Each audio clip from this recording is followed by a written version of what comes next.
मंगल, वैसे तो देखा जाए मंगल जिसका मजबूत है उस व्यक्ति में कॉन्फिडेंस सबसे ज्यादा होगा, जबरदस्त होगा। और मंगल जिसका मजबूत है उसके पास भूमि, भवन, वाहन की कमी नहीं होगी। व्यक्ति शहर में, जिले में, अपने नगर में, अपने राज्य में नाम और शोहरत और मशहूर होगा। मंगल एक ऐसा ग्रह है जो अगर देने पर आ जाए तो आपकी मेहनत से कई गुना अधिक लाभ आपको दे जाता है। मंगल अगर किसी व्यक्ति का खराब है तो उसे शारीरिक पीड़ा सबसे पहले होती है, दुर्घटनाओं की आशंकाएं ज्यादा होती हैं।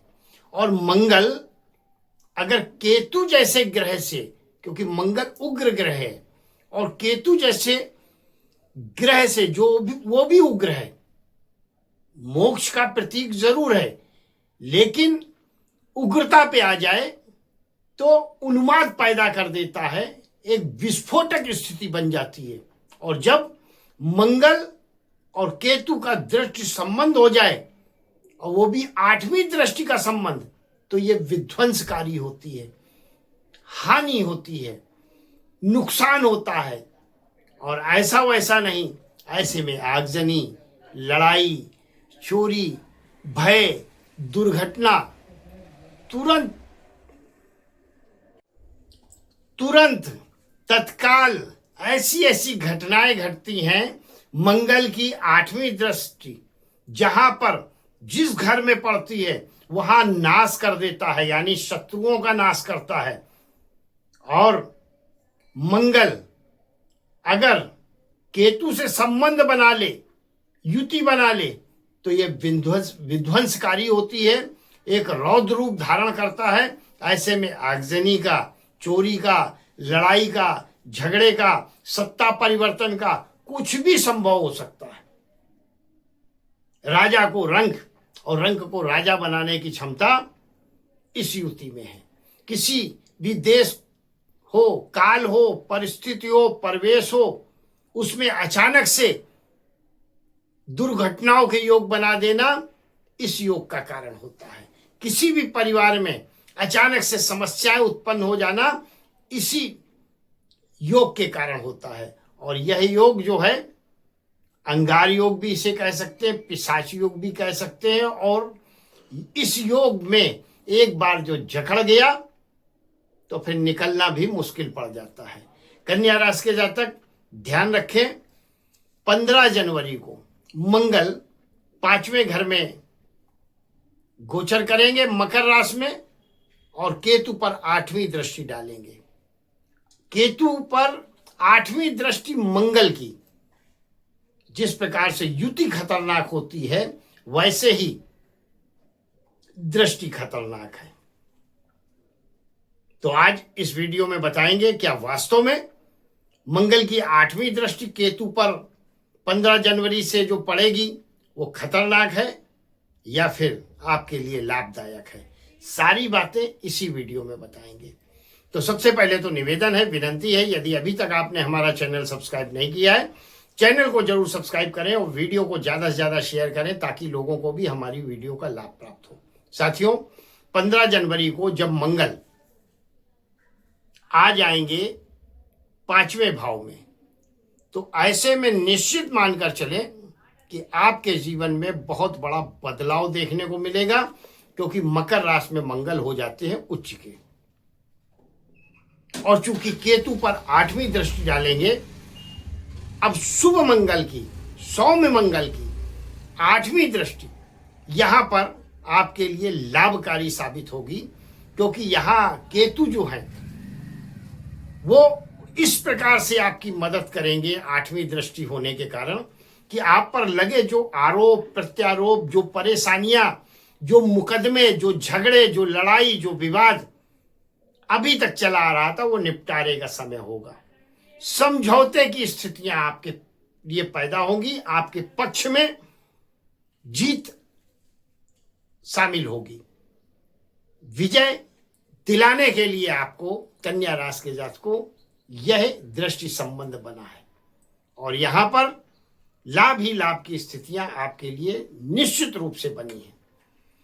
बस बात वही है कि इस दृष्टि संबंध का जो खतरनाक है वो अगर लाभकारी बनी है तो हमें उस लाभ को कैसे प्राप्त करना है, क्योंकि अगर लाभ प्राप्त करना है तो भी हमें कुछ ना कुछ उपाय जरूर करने हैं, कुछ ना कुछ दान जरूर करना है। और अगर हानि होने वाली है पूर्ण रूप से तो उस हानि से बचाव के लिए भी हमें उपाय करने ही पड़ते हैं। हम कितना भी सोचें कि नहीं कोई जरूरत नहीं है क्या करने की, लेकिन अगर आप उपाय करते हैं, आप सावधानियां रखते हैं तो आपको शुभ फल के शुभ जो ग्रह हैं उनके शुभ फल प्राप्त होते हैं और जो अशुभ ग्रह हैं उनके अशुभ फल प्राप्त होते हैं। तो ध्यान रहे कन्या राशि के जातकों, यह युति आपके 15 जनवरी को बनेगी और यहां पर मंगल उच्च के हैं पंचम भाव में, सूर्य की वजह से सौम्य हो गए हैं और भी तमाम ऐसे योग बने हैं जिसकी वजह से मंगल यहां पर बैठकर शुभ परिणाम आपको देंगे। और जब बैठकर शुभ परिणाम देंगे तो दृष्टि संबंध भी अच्छी ही रहेगी, गुस्से से नहीं देखेंगे, उग्र होकर नहीं देखेंगे। और केतु को देखेंगे जो मोक्ष का प्रतीक है, जो आपके लिए जो है जीवन में निर्धन भी व्यक्ति होता है वो भी धनवान हो जाता है, उसका उदाहरण बता रहे हैं। केतु और मंगल का 8वीं दृष्टि का संबंध अगर शुभ स्थिति में है तो ये समझ लो कि रंग भी राजा हो जाता है। यानी कि अगर उदाहरण दें तो सुदामा जी का दें। सुदामा कृष्ण के मित्र थे, लेकिन मित्र ने आखिर में रंग होते हुए भी उन्हें राजा बना दिया था। और दोस्त तो केवल एक ही बात का लगा था ना कि उन्होंने हिस्से के चने खा लिए थे।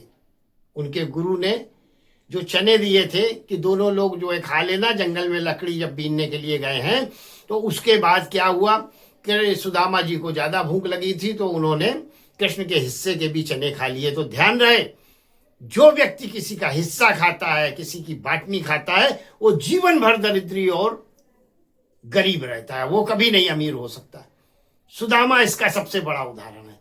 तो सुदामा को जिस तरीके से अचानक से धन लाभ जीवन में हुआ, एक रंग को एकदम से महल और राजा जैसी स्थिति प्राप्त हुई, वैसे ही यह जो मंगल है 8वीं दृष्टि से केतु पर जो दृष्टि डाल रहा है कन्या राशि के जातकों, बहुत बड़ा आपके लिए बदलाव लेके आया है, बहुत बड़ा लाभ लेकर आया है।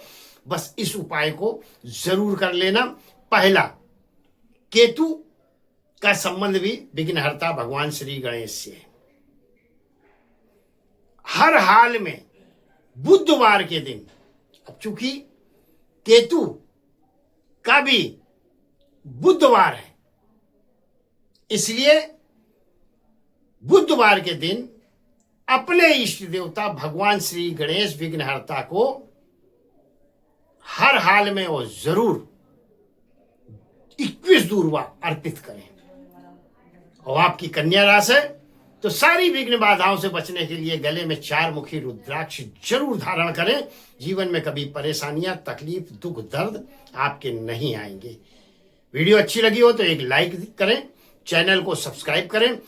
बहुत बहुत आभार, बहुत बहुत धन्यवाद। हाँ, अगर आप अपनी कुंडली का विश्लेषण कराना चाहते हैं, कुछ जानना चाहते हैं तो स्क्रीन पर मेरा नंबर दिया है, आप मुझे कॉल कर सकते हैं, व्हाट्सएप मैसेज कर सकते हैं। कुंडली विश्लेषण का क्या प्रोसीजर है वहां पर आपको बता दिया जाएगा। बहुत बहुत आभार, बहुत बहुत धन्यवाद।